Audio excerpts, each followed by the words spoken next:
You're listening to RIA Radio, the nationally trusted name in real estate investing. We dig deep to discover investors' why in real estate. If you want to skip all the BS and get in investors' heads, you're in the right spot. Be one of the thousands to check out RIARadio.com.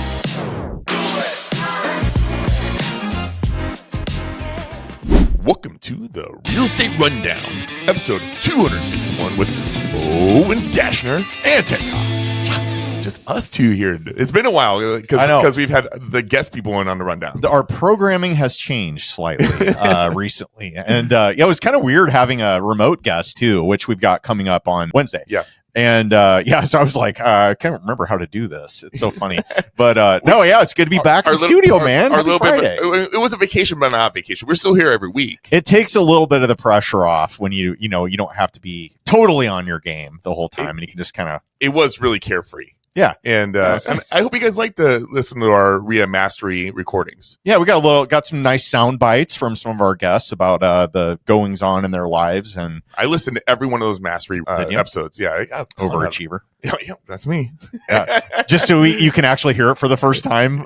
You know what I mean? Yeah, totally. Like when we were there, it was so hard to pay attention to all of them just because everything, all the stuff. I don't know if they were like extremely good at speaking or if Jory did such a good job at editing. It just meshed really well. Yeah, it did. But shout out to Jory, our editor, because the audio on that was outstanding. Mm-hmm. Yep. Good stuff. What do you got going on this week, dude? I am trying to buy a car wash right now. Oh, I didn't know if you were going to bring this up today. Yeah. That's pretty exciting. So it's a small town, little 3-bay wash. Okay. It's 2 bays right now. I think I'm just going to buy it and let it go status quo, get an idea of how it runs, understand it. But if everything comes good and I'm making profits, I'm looking at taking this 3rd bay, which could be turned into another car wash bay. Mm-hmm. It costs about $20,000 more, according to Axel Foley, to make that into an actual car wash bay. But, putting the plumbing in and so on. And I'm like, but what about vending? It's right across the street from a state park, and I can put like ice machine vending in there because you can do like self-bagging ice for like $2. Okay. But also I can put coin op machines for like carpet cleaners and all these different add-ons to try to bring more money. Or if I can find a detail person that would want a detail bay, that could work too. Is there a camera system there? Yeah. Guy Bailey, which we got to get him on the podcast. I don't know how we haven't had him on the podcast, but owns this, and he's an IT guy for Union Pacific, and he put a very, very in-depth security system into this. It is so in-depth. You're going to have to take classes on it. It's got backups of backups of backups with like battery backups. If one camera system went down, it can back up to the other camera systems and keep them running. It's got a backup internet system even. So if the internet goes down, it can connect to Starlink. Oh, wow. And then he built it also so like if a credit card machine gets, needs reset, instead of driving down there, he can manually reset it online. And so he's got all these reset procedures too for the different systems that he can do manually. And then he put cameras in the coin boxes. So partly he can see when the coin boxes are full, so he's not wasting a drive down if he doesn't need to come down. Makes sense. But also if somebody ever breaks into it, you're going to see him directly in the face. Yeah. Not the grainy, closed circuit TV footage you get on. High quality. I've never understood why these convenience store owners, like you always see it on the news, right? They'll be like, have you seen this man? And it's just like pixelated. You can't tell any characteristics of their face or anything. It's like we have literal 8K cameras that you can buy for not that much money comparatively. Well, I think it's like, what is the deal? People put the systems in and they don't update them over the years. Right. They just sit there, and that's an expense, so they don't do it. Yeah, I actually just got a bid. We're in the process of getting bids on getting a new camera system for our office building, and we had one there, but the tech in it was, I don't know, it's probably 10 years old, I would guess. So I had like an old laptop that would sit down in the basement, and there was like 3 cameras that were still working, and then somebody broke in and stole the laptop. Oh, of course.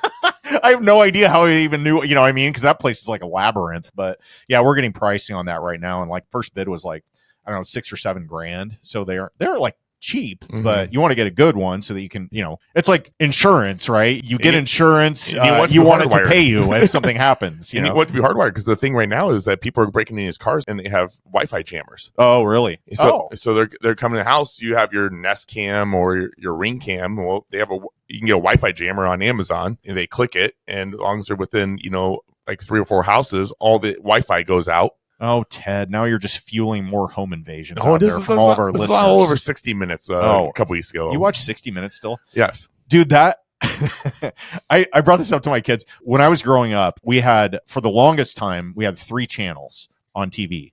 And then when channel 42 came out, that was Fox. Yeah. And it was like the new channel. I We always wanted to watch that. So we had 4 channels, but my parents would always watch 60 Minutes on Sunday nights. You knew it was like bedtime when you heard it. Yes. And it was like, it wasn't bedtime, but it was like, I knew yes. I hated that. So I just always grew up with this huge stigma about 60 Minutes. I told that to my kids, and now whenever that pops up on TV, they say something about it. It's pretty funny. Yeah, just I record it, and then if there's a story they are hitting that seems interesting to me, then I'll just fast forward to that story and go from there. But that whole ticking of the clock, it's old school. Yeah. Oh man. Yeah. Just kind of. Yeah. There was like triggers something in me. I remember there was like a Sunday morning program that had like a special tune and had the sun in it come in. I was always on right before we went to church, and some things just stick with you, right? Yep. But our kids will never know Saturday morning cartoons. Speaking of sticking with you, as we've talked about, I've got an apartment complex, Fifth Avenue Apartments. I listed it a couple of weeks ago, a week and a half ago, and I've gotten probably 6 or 7 LOIs, so letter of intents, kind of a soft offer. Mm-hmm. And so I'm negotiating with these different groups, right? And the pricing is fairly close on, like I'm at or above asking on 2 or 3 offers, but they're weird, man. Like one of them it's a full price offer, but they want like 100-day close. So it's going to take it into 2026. And I'm like, I need this to happen in 2025, preferably. So that's a sticking point. And then there's like one other contingency in there that I don't really love. The other offer is like 50 grand more, which you would think, well, duh, take that. But this is from a nonprofit who is looking to do transitional housing in that area. And they're looking at it as a redevelopment play. So I think they want to take the parking lot and maybe build something on it, and then also acquire mine. And they may even just demo it or use it for transitional housing or whatever. But they have some weird stuff in there. Like they had a 60-day due diligence period, and then they wanted another automatic 30-day period right after that, where they could pretty much just walk away for almost any reason, because they had it loaded up with contingencies. Like they wanted to make sure they had TIF availability for it. They wanted to make sure they could have city planning approve the redevelopment they were going to do. All this stuff. And it was like contingent on like a whole bunch of things. And I'm like, so basically they want a completely free look for 90 days at my property and no repercussions whatsoever. That's how they have it written. Non-refundable deposit, please. So exactly. So this is where I'm going. So I said, I would do that, but you got to come to the table with at least 50 grand, and it goes hard on day one if you want to do this. Because, if it goes 90 days, I'll be in the position where we're going to be in January. Not a great time of year. Granted, it's multifamily, so it's different, but it's not a great time of year to sell, right? Usually you want to do it in the spring or summer months. And then I'd have to pull it off the market. I wouldn't be able to close when I wanted to. Like there's a big chunk of money that I got to figure out what I'm going to do with, all those things. And I'm just like, ugh, why can't I just get a freaking clean as is offer? What I'm saying, Ted, is I've grown to appreciate how I approach buying properties when I'm going to sell them. Because I try to make it as easy as possible for the seller. Well, if you did, as is, fast closing, cash, no contingencies. Man, it sucks when you got all this stuff to navigate. You usually don't list your stuff. You usually just let it sit, and then your property manager just says, "Oh, I brought you a buyer." So maybe if you weren't so eager, you would get that. You say usually. I mean, this only happened a couple of times, but you don't list a lot of your apartment buildings, right? Yeah. Well, I don't sell a lot of them. I mean, I've sold 2. So if you just weren't so eager to get rid of it and just put it out there in your world that you had it, eventually you would get that from your circle and your networking. Yeah, I know, but I also don't want to go through all the showings and schedule with all the tenants and do all that stuff. I don't want to do it. Like I'm fine paying somebody, 5% to do it. So, but yeah, anyway, it's just weird being on this side of the fence and then getting these like kind of like the price is good, but it's shit for the rest of the offer. And then it's like, do you take one that's less money but less headaches, or more money but like a whole bunch of contingencies. That's where I'm evaluating right now. So, stay tuned. I'll let you know how it ends up. So I've been working on, I have a conversion 8 unit I've been trying to sell for a client. We end up getting... That's a big conversion. It is. It's huge. Yeah. And this is a former house, like a mansion? Yeah. But it doesn't feel like a conversion. It's got fire escapes inside. Is it like a 4-square 2-story? Like a 2-story home, and they have it chopped up in the, it was like an 8-bedroom or whatever at one time? Yeah, it was definitely a premier home. Older part of town. Yeah. Right off Park Ave. Oh, yeah. And anyway, first off, we got a ton of offers. I probably got like 25 offers on it, but all 25 were on the exact same dollar down to the penny. All in the exact same layout, because they all did like a coaching program. Right. Yeah, you talked about that a couple weeks ago. Super annoying. And then, so now I'm down to like 2 of them I've been working for a while. Well, the property managers, they're all midterms, so people come and go. Yep. And it just happened to be in the last couple weeks, all but like 3 people moved out. So we're going through a recycle. Okay. And every unit was rented. And then everybody's like, whoa, what happened? I'm like, well, it's a midterm. It's not an Airbnb. It's not on Airbnb. And so there isn't that constant income filling in those gaps. Yep. They're only looking for midterm. I think that's a mistake, and they should have some units on Airbnb personally to keep flow going. But I'm trying to explain these to these investors. I'm like, well, you can take advantage of this and you can go put long-term people in it if you feel that's what your play. Well, that's what I was thinking when you said that, because when I buy, I would almost prefer to have like a unit or 2 vacant, so then I can put my own people in there. I can decide, do I want to do short-term, midterm, long-term? Do I want to bling up the unit a little bit, juice what I can ask for it? And then that will then, set the bar for the rest of the units, and I know what I can rent them at. Right. I like that a little bit better. That's the benefit here, is that actually all the units have been juiced. Yeah. There was a massive fire. So the whole roof line, everything got rebuilt on the top floor, and most of the units got, extensive rehab.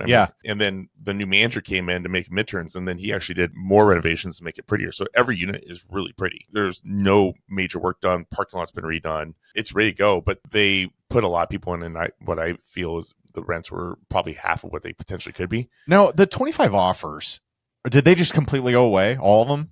They were not legit. I just feel they just got out of a conference and they're like, okay, everybody, let's go look at this, and everybody makes the same offer. I think they blanketed offer everything that was on the market that was over 30 days. Oh, okay. And then they would put an offer, and then like, oh, I got to go talk to my coach.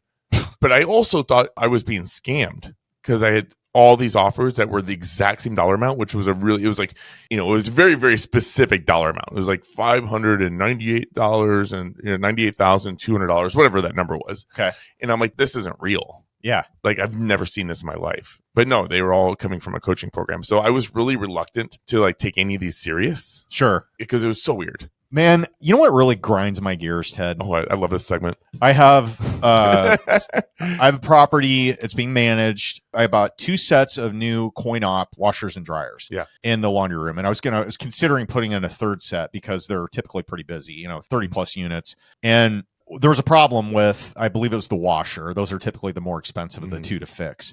And my property manager called an appliance repair place. They came, did their thing, left. They were like, okay, here's your invoice. And it was like $420 or something like that for repair. And then it didn't work. The brand new and then and the tenants are like, this is not working. It's still not working. So he calls them again. They come back out, and evidently had to replace the motherboard or some type of electronic equipment in there. Then I got another bill. I ended up getting 2 bills that totaled over $900 for a washer that costs less than $1,000. Yeah, $800.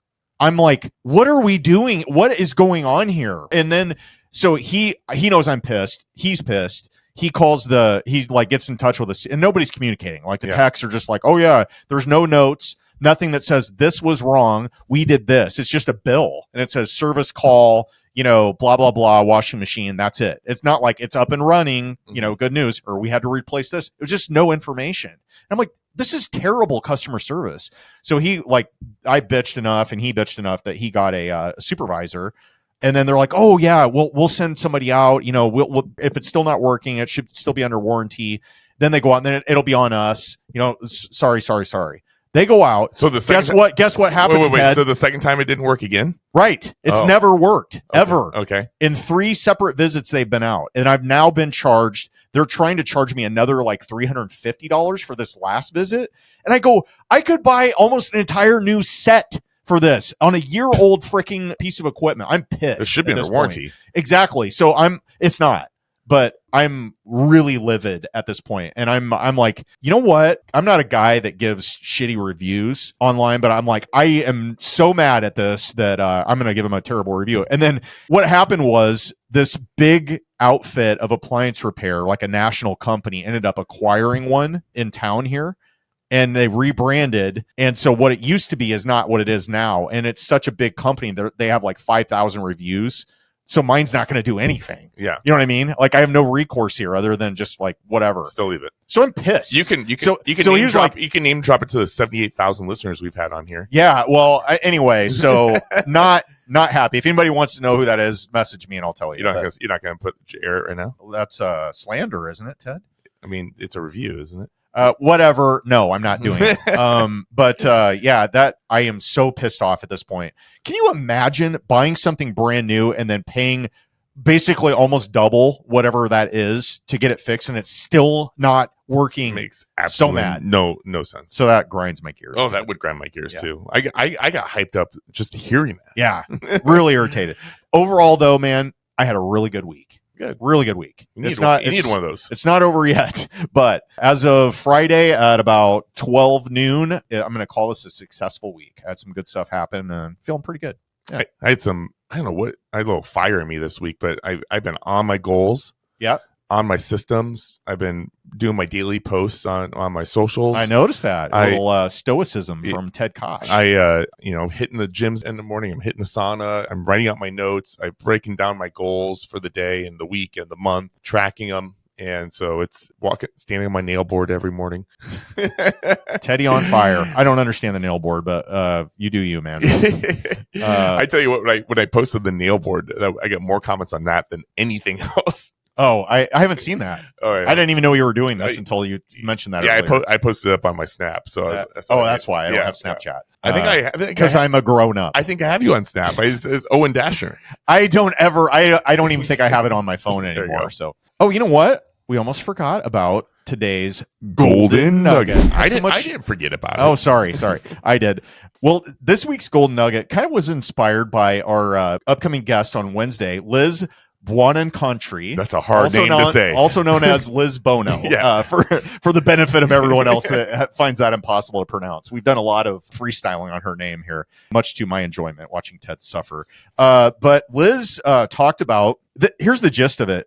Leaning into hard things, that's where the money is. Yeah, right? Of course. If you're doing the stuff that's easy, that's low-hanging fruit that everyone else does, you're going to make low-hanging fruit money. And she mentioned in passing an investor that specializes in buying houses that only have foundation problems, or that's what they target. They want foundations that are damaged because what happens with foundations, and you know this better than anyone, people run from them. They're scared. Investors, homeowners, it doesn't matter. People are just like, foundations, I'm out. And if you have the knowledge and if you have the understanding on how to repair that or make it right again, that could be a huge opportunity to go out and make some serious dough that most people are just overlooking because of face value. With all my background, are you shocked that I've never gone down that road? I am. Why have you not? I would think you'd be like bros, like, in thick like thieves with Thrasher and some of the foundation companies. Be like, hey man, call me with leads. I'll make offers on these things. Do you want to do a partnership and work on that? Sure. Yeah, I'll be the bank and you go out and do all the work. How's that sound? That sounds great. But no, I just that really made me think about times in my life where I've made really good money and it's always on the other side of something that's really difficult. And if you're just plugging away and going after low-hanging fruit, I mean, you may do well with that, but I think if you lean into stuff that's hard, that's where you're going to make a lot of dough. Yeah, I don't disagree in that any sort of way. And it's kind of funny because I was just telling you about me writing out my goals. And I find myself every day like, let me knock out as many of these goals as I can today. And it's always the quick, easy stuff I can just blast really quick. But it's, obviously the harder stuff that I'm pushing or very reluctant on. But it's the harder stuff that I should be doing first because that's the stuff that's going to set me up for the most success for the day. Yeah, the whole eat the frog mantra. Yeah. Yep. That's good. I love that. Well, just so you guys know, like we mentioned, we have Liz on episode 252, which is this Wednesday. And she's a Brazilian native living up in New York, but she's been doing some traveling. One thing that you'll find is that, we really talk about how investors start typically, and as it lives with the Burrs, listen to Bigger Pockets, single families, yep, getting into commercial. But her commercial side of the business is a little unique. It's going to be getting into the motels and the boutique stuff, just diversification, but also the fun part about doing it with a spouse, which, we're kind of jealous because we don't have that in our lives. Right. And I mean, you're my work wife. Yeah. And, why can't you be the work wife? Did you see his face? You be the work wife. No, I'm older, man. I got you're my trophy work wife. Get the hell out of here. Can Aiden be the work wife? No, he's my side chick.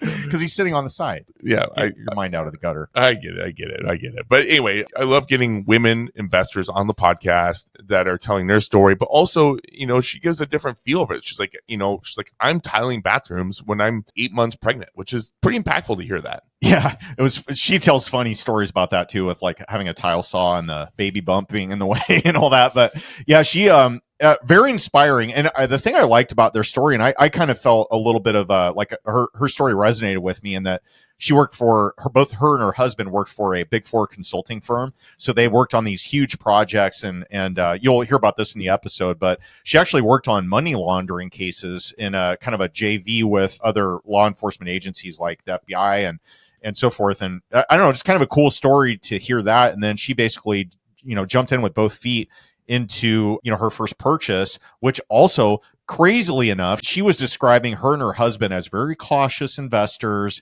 and they have a plan and they put everything together and they know the numbers. And yet I'm like, oh, what was the house like? And she's like, well, we bought it sight unseen. I'm like, oh yeah, you're so cautious.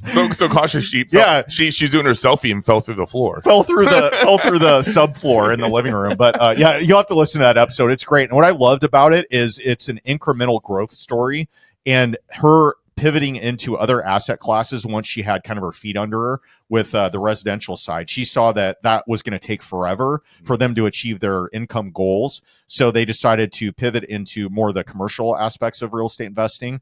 And they learned, they executed, they bought deals.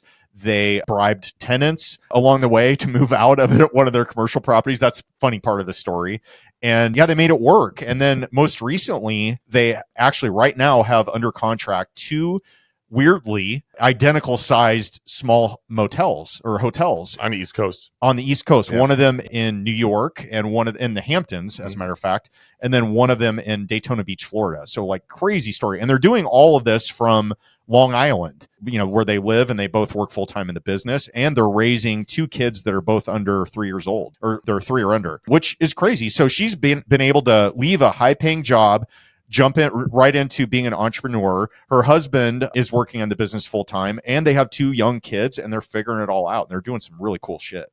So I was very inspired to hear that. And like you said, I would echo the whole, kind of empowerment to women. She had a really strong guiding light with her mother's guidance and empowerment growing up, and we talk a lot about that as well near the end of the episode. So stay tuned for that. It's gonna be a really fun one. I think for those of you aspiring or existing female investors out there, I think you'll get a lot out of this episode, and the dudes too. Yeah. And shout out to Jason Dries. He thought this would be a good interview for us. Knew that she was trying to get some podcasts and thought we'd be a good fit. So thanks, Jason, for setting that up. Yeah, we appreciate the homie hookup. If you guys appreciate our podcast, appreciate what we do, and you love the segments that we put out there, even ones we make up on the fly, we appreciate a review, and put those details in the comments, because we love to read those comments every once in a while.